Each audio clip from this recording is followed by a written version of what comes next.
Hey everyone, this is just me trying to give you a little video narration of the answer key for these practice problems that I think represent a really good summary of what you need to know in this unit. So hopefully this will help.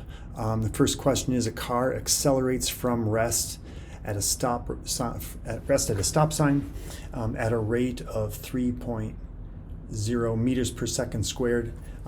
Do pay attention to the units. Acceleration is always meters per second squared. That means meters per second in a way.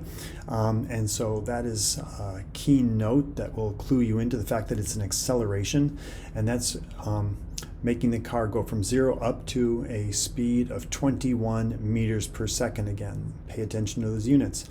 And then immediately the car begins to decelerate to a stop at the next stop sign at a faster rate of deceleration of 4.0 meters per second. Okay, how long does it take the car to travel from the first stop sign to the second stop sign?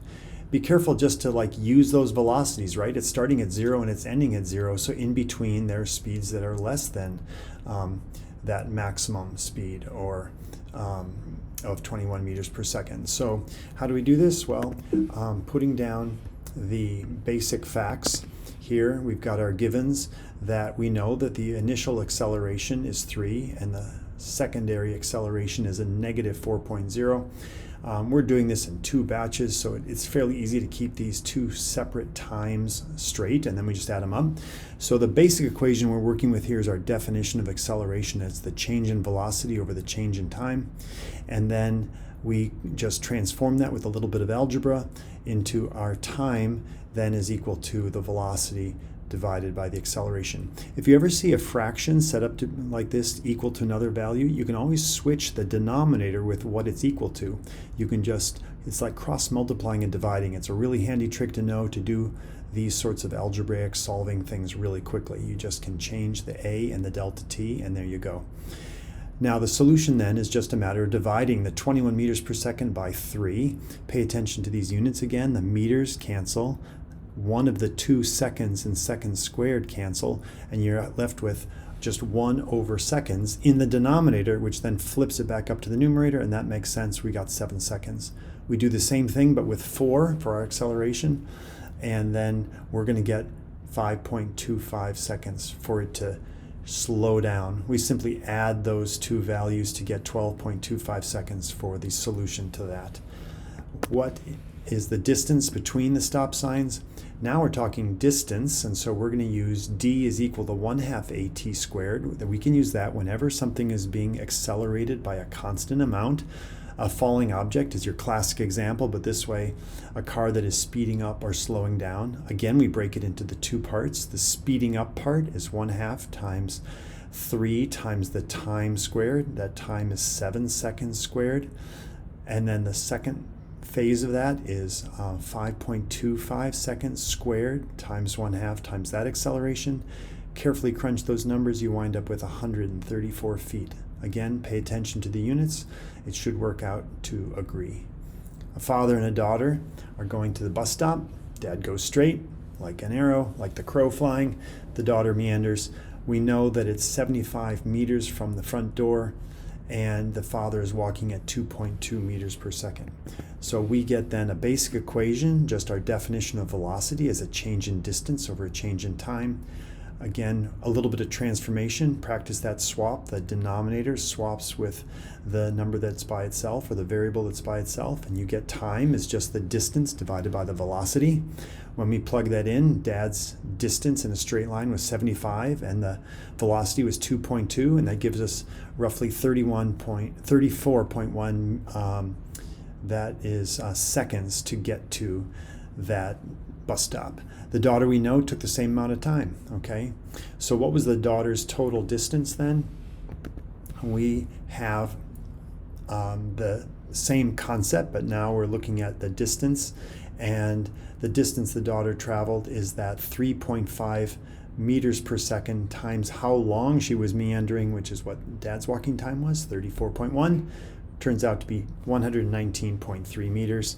Forgot to leave the unit, put the units in there, but I think I maybe catch it here.